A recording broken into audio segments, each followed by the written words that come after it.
சேலத்தில் குழந்தைகளை வாங்கி விற்பனையில் ஈடுபட்டு வந்த 6 பேரை போலீசார் கைது செய்தனர். சேலம் நகர ஜோதிப்பேட்டைச் சேர்ந்தவர் மோகன்ராஜ் 43. இவர் மீது பண மோசடி புகார் தொடர்பாக செவ்வாய்ப்பேட்டை காவல் நிலையத்தில் புகார் அளிக்கப்பட்டது. அதன் அடிப்படையில் செவ்வாய்ப்பேட்டை போலீசார் விசாரணை நடத்தினர்.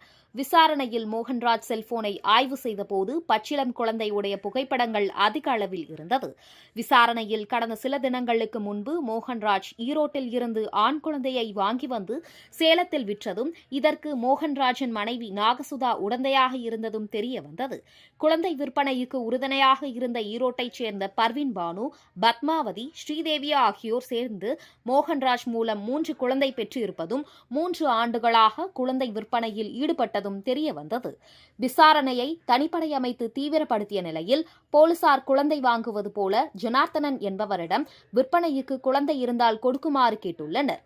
அப்பொழுது ஜனார்த்தனன் குழந்தை இருப்பதாகவும் 4 லட்சம் போலீசாரிடம் பணம் கேட்டதாகவும் தெரிகிறது. சேலம் மேட்டுப்பட்டி அருகே ஜனார்த்தனன் குழந்தையை விற்பனை செய்வதற்காக வரும்பொழுது போலீசார் அவரை கையும் களவுமாக பிடித்தனர்.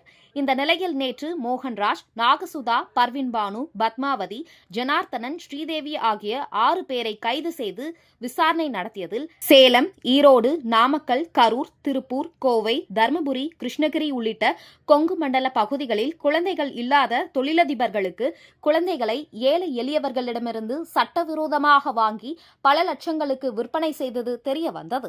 இவர்கள் இதுவரை 3 ஆண்டுகளில் 30க்கும் மேற்பட்ட குழந்தைகளை விற்பனை செய்தது தெரிய வந்தது. மேலும் இவர்கள் யார் யாருக்கெல்லாம் குழந்தைகளை விற்பனை செய்தனர், யார் யாரெல்லாம் குழந்தைகளை வாங்கினார் என்பது குறித்த பட்டியல் தயார் செய்து போலீசார் விசாரணை துவக்கியுள்ளனர்.